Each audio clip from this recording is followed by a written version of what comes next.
a 17 or 18-year-old eSports player won a huge amount of money, and he was able to buy an apartment from his father's company.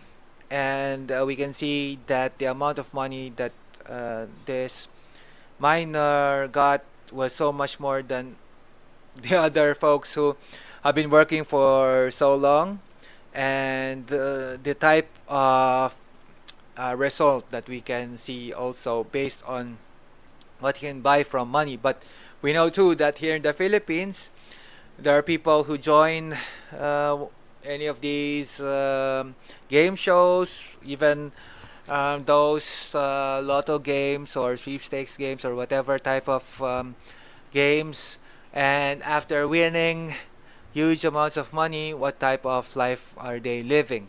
So what we can learn is that from the TV shows, we can see that there's this notion that you can win a lot of money, but eventually what we get later on is that actually you're gonna get something smaller because there's still tax. So if they were saying 100 million pesos, eventually we get the impression that actually it's going to be less than 100 million pesos because you have to pay tax, right?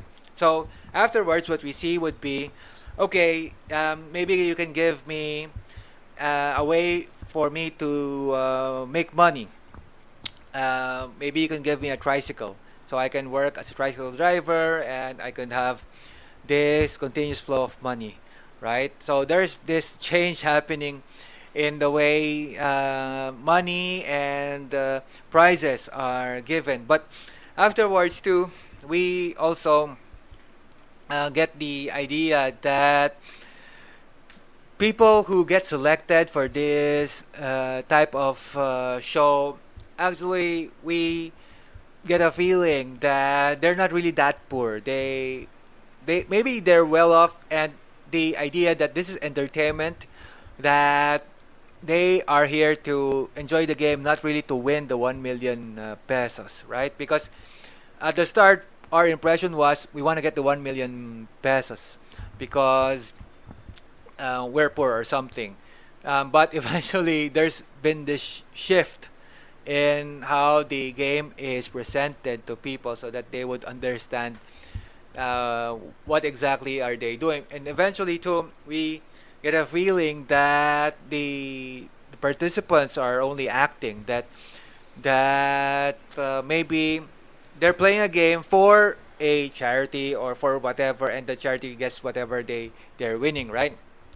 So again, there's been this change in the way the games are presented so that the participants um, are not the type of people who are in bad shape, who are in deep trouble because they don't have money and are in poverty.